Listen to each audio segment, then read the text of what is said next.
இதுவரையிலும் இந்த உலகம் கிறிஸ்தவ உலகம் சந்தித்திராத ஒரு பேரழிவு. நான் சொல்றது கேளுங்க, இதுவரை இந்த உலகம் கிறிஸ்தவ உலகம் சந்தித்திராத ஒரு பேரழிவு, சபைகளுக்குள்ள வந்த ஒரு பேரழிவு, கணவன் மனைவி பிரிவினை. இந்த குட்டி சாத்தானுங்களுக்கு எவ்வளவோ சொல்ற, குட்டி சாத்தானுங்களே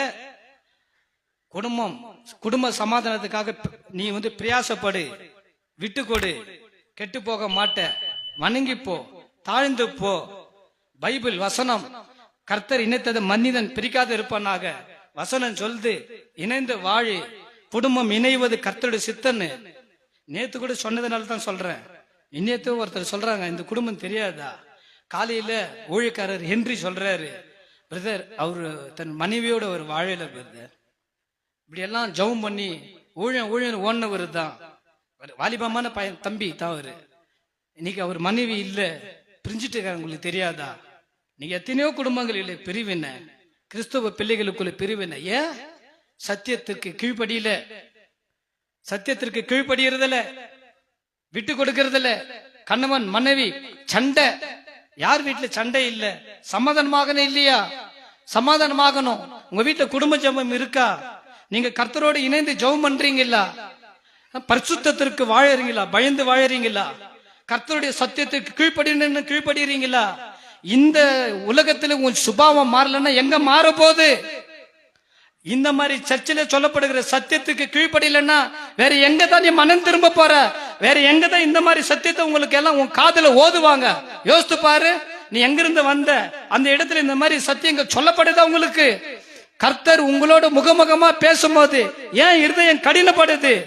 ஒரு நாள் கர்த்தருடைய சத்தியத்தை கேட்டுங்க, தீர்க்க தரிசனத்தை கேளுங்க. கர்த்தர் சொல்றத, ஊழியக்காரோட சத்தத்தை அசட்ட பண்ற நீ ஒரு நாள் எல்லாராலும் கைவிடப்பட்டு மிகுந்த பரிதாபமான ஒரு சூழ்நிலையில நடுத்தருவுக்கு வருவாய். இதுதான் தீர்க்க தரிசனம்.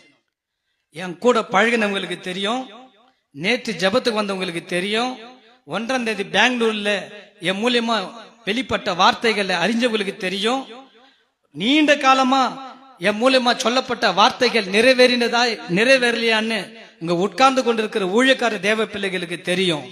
கர்த்தருடைய சத்தியத்தையும் தீர்க்க தரிசனத்தை நீ அசட்ட பண்ணினா உன்னோட வாழ்க்கை அந்த பரிதாபமாக முடிஞ்சிடும்.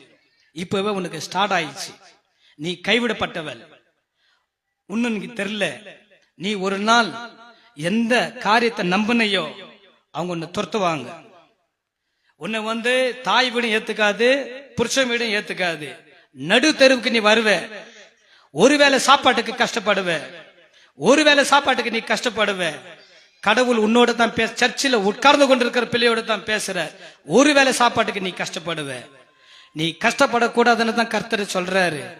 உன் வாழ்க்கை பரிதாபமா போயிடும். அதன் பிறகு தற்கொலை விரும்புவ. தற்கொலை கூட பண்ண முடியாது உன்னால. வாழ விரும்புவ. வாழ்க்கை அவ்வளவு ஈஸியா கிடைக்காது. சத்தத்தையும் சத்தியத்தையும் அசட்ட பண்ண உனக்கு நிரந்தரமான பிரச்சனை காத்து இருக்கு.